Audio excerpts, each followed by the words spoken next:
PR consultant ng presidente, binaril, sinunog at itinapon sa isang creek.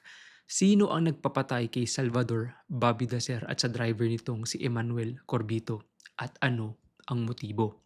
Ito ang Dacer Corbito double murder case, ang political killing na nagtuturo kay Erap bilang mastermind.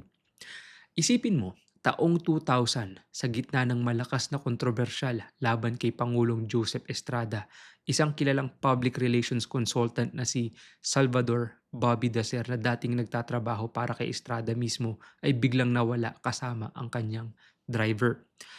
Pagkalipas ng 5 buwan, natagpuan si Dacer at Corbito sa isang creek sa Cavite, sinunog hanggang buto. Noong November 24, 2000, bandang 7:00 ng gabi, si Salvador Bobby Dacer, 60 anyos at ang kanyang driver na si Emmanuel Corbito ay papunta sa Manila Hotel mula sa kanilang opisina. Sa intersection ng Osmeña Highway at Zubel Rojas Street sa boundary ng Makati at Manila, hinarang ang kanilang kotse ng ilang armadong lalaki na nagpanggap na mga pulis mula sa Presidential Anti-Organized Crime Task Force o PAO-CTF.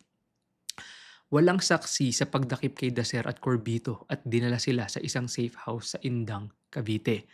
Ayon sa state witnesses na sina Cesar Mancao II at Glenn Dumlao na dating PAO-CTF officers, doon daw sinakal si Dacer at Corbito gamit ang isang electric cord hanggang mamatay sila.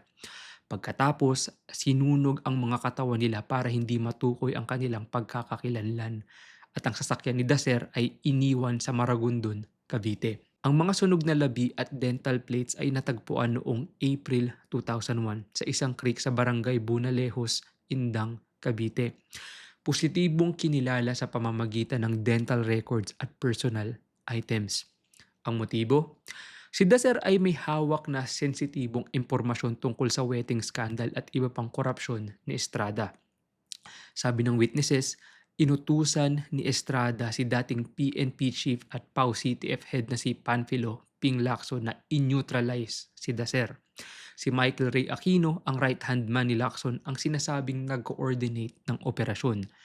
May mahigit 20 PAO-CTF officers na sangkot, kabilang sina SPO1 William Reed, Rolando Lacasandile at iba pa.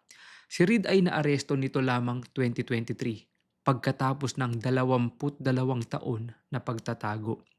Umiiyak ang anak ni Dacer na si Karina sa media. Hindi lang si Papa ang pinatay nila. Pinatay din nila ang hustisya at katotohanan para sa sambayan ng Pilipino. Nagkaroon ng malawakang investigasyon ng NBI at DOJ. Noong 2001, na-file ang double murder charges laban sa maraming pulis. Si Lacson ay tumakas sa Hong Kong noong 2010 nang i-file ang kaso laban sa kanya. Si Estrada ay na-implicate din ng mga witnesses. Ang hatol, noong 2011, inabsolved ng Court of Appeals si Panfilo Lacson dahil sa kakulangan ng direktang ebidensya, habang na-dismiss naman ang kaso laban kay Michael Ray Aquino noong 2012. Samantalang noong 2023, naaresto sina William Reed at Rolando Lacasandile pagkatapos ng 2 dekada. Pero ang high-level mastermind ay nananatiling palaisipan. Sa kasalukuyan, walang final guilty verdict para sa mga pangunahing sospek.